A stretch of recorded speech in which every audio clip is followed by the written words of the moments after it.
कम दा इश्क कमाना औखा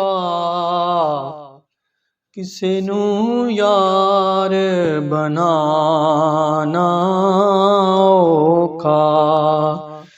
प्यार प्यार ते हर कोई बोले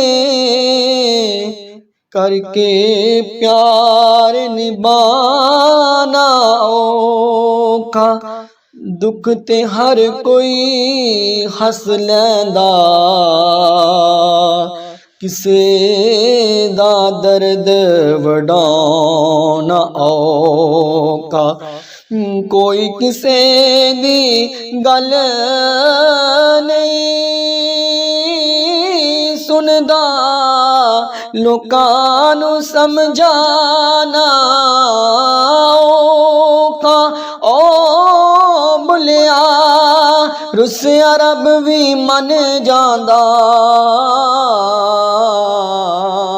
पर रुसिया यार मनाना औखा। ओ बुलिया रुसिया रब भी मन जांदा